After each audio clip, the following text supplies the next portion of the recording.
Thank you, everyone, for taking the time to tune in today. Today's episode of the Topping Show is proudly sponsored by Topping Technologies. Topping Technologies is an IT value-added reseller and services company with a special proficiency IT security. Heck, I see their founder at least twice a day. Guys say he's quite handsome and brilliant.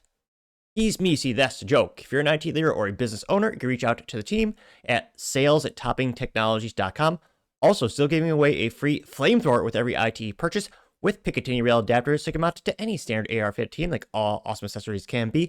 Go to toppingtechnologies.com and click the flamethrower button to learn more and see me shooting a flamethrower. And lastly, trying to get to 6,000 subscribers by the end of the month, so if you can click that button and tell your friends, I would greatly appreciate it. Now going over to the business part podcast, you have some good news. Audi changes its mind. They will now make gas cars for another 10 years. Now this is brought to us thanks to Motor1.com, specifically Adrian, who's the writer over there. And here you can see one of those nice little Audi exhaust tips. They also note, quote, the high-performance RS models will also keep combustion engines.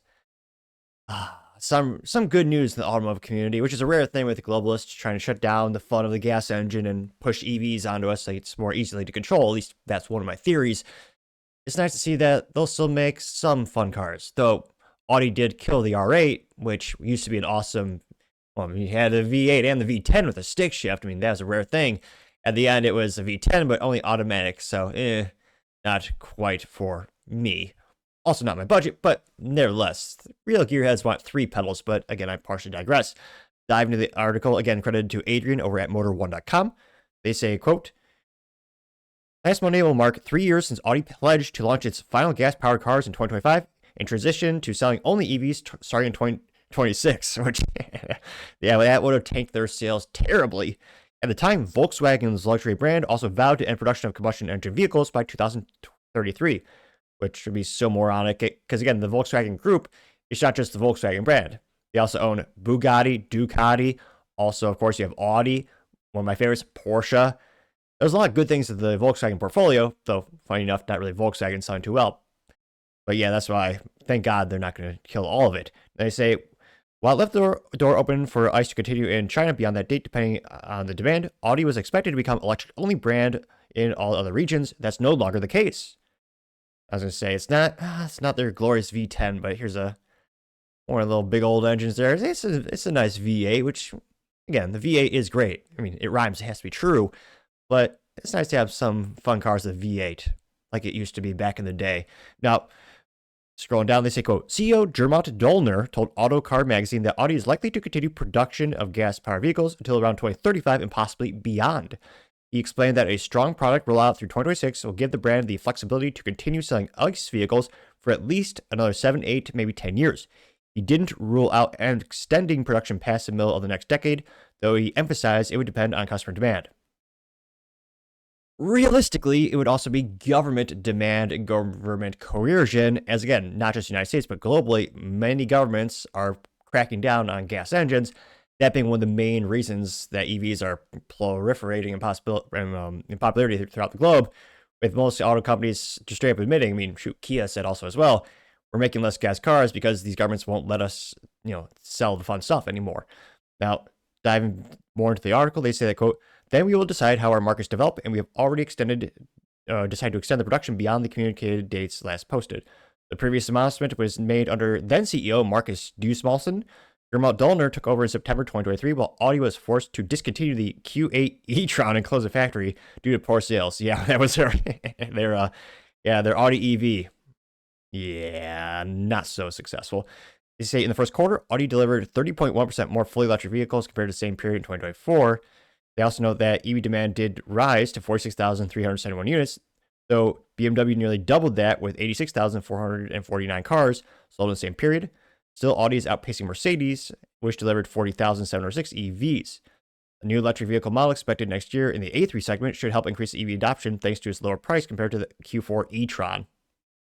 I don't know about that.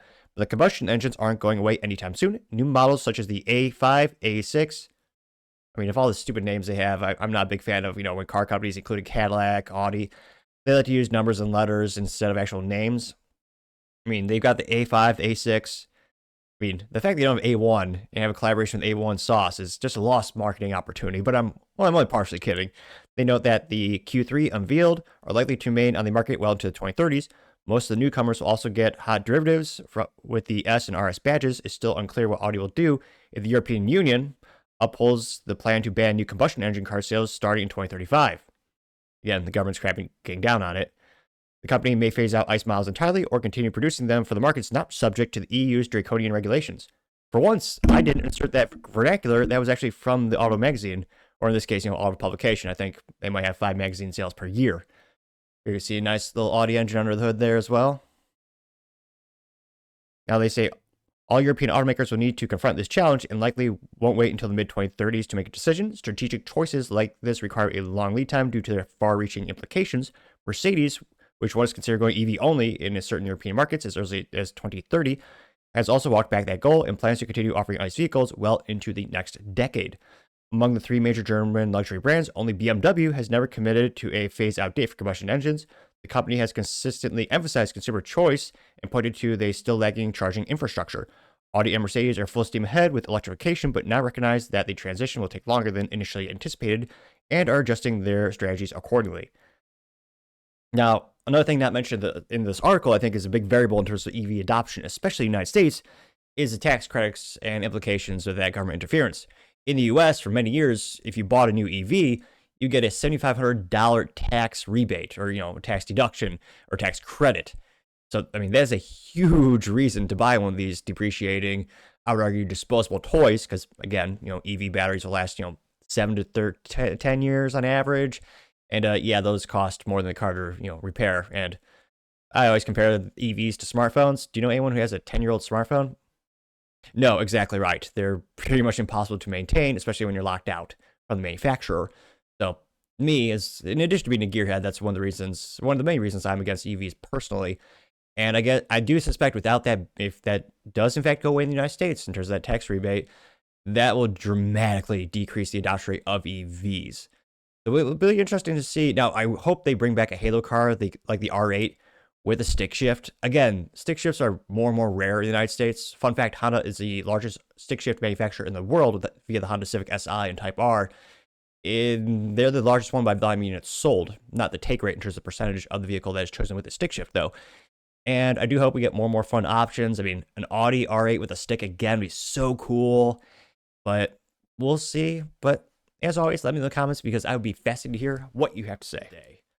Thank you, everyone, for taking the time to tune in today. Again, try to get to 6,000 subscribers by the end of the month, so if you click that button, I greatly appreciate it. Also, give me a thumbs up, thumbs down, or comment. It's a great way to give me some additional feedback, letting me know how I can make the show better and better. Lastly, don't forget to take time to tell your family, tell your friends, tell your coworkers, heck, tell your enemies, tell anyone and everyone.